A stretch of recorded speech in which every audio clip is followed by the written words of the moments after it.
Now, let me explain to you how you can start closing right from the time of prospecting.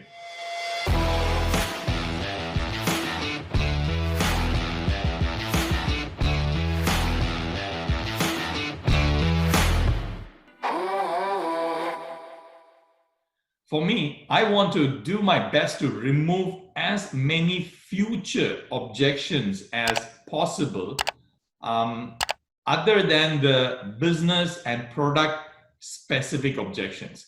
So, any possible objections that might come up regarding money, time, let me think about it. This is not my cup of tea. I'm not interested. These kind of objections, I want to do my best to eliminate this right at the prospecting stage. Okay, let me give you one example. Towards the end of the qualification discussion, if I feel that the prospect is really qualified, the desire is serious, then I might ask something like, hey, listen, if you are convinced 100% and you believe for sure that by working on this online model that you're going to see that will help you achieve the goals that you said you wanted to achieve, is there anything that will prevent you from getting started and making money using that? Can you think of anything at all? And then I shut up and wait for the answer. Okay. And if the person says nothing, then I would ask the next question, which will eliminate one possible objection after the presentation, okay, with respect to when they want to get started, like they want to wait for some time or get started right now. So I can eliminate that objection even before the presentation by asking this question. So I would ask the prospect, okay, so if this is something suitable for you, how soon do you think you can get started once you decide that this is the right thing for you? Is that something, you can get started, you want to get started immediately or after some time? And then I wait for the answer. And then I might ask another question, which can eliminate the I don't have time or I'm busy kind of an excuse or objection after presentation. Okay, so how I do that is by asking the next question, which is, so again, assuming that you like what you see and you believe that by doing it, it can really help you achieve the goals that we spoke about, how much time are you willing to put into learning and practicing it? Okay, now what we have observed is the people who put in at least 1 to 2 hours a day can usually start seeing some income within 2-3 weeks. Okay, and for people who can put in even more time, they can see much bigger income within that same 2-3 weeks period. And usually they will start to recover their startup cost within the first 1 month or so.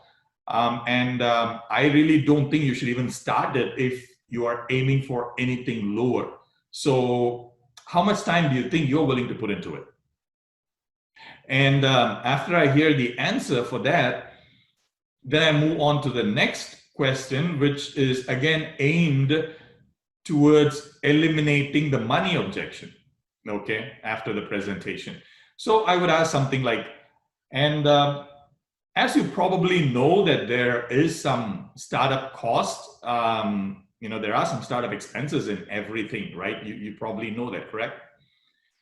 The exact amount that you will need to set up an online business would depend on, how big you want to go, a lot of other factors, all right? So the exact amount you can discuss with the people later, but on an average, it would be roughly around $2,000. Now, because these are startup costs, you will be able to put a lot of that into a credit card if that's how you want to do it. But what I'm asking you is, at the end of seeing everything, okay, and if you believe that, yes, by doing it with the help of these people, it will help you achieve the goals that you want, and let us say these people also agree to work with you and you are accepted, you get qualified, will this amount stand in the way of you getting started and achieving your goals?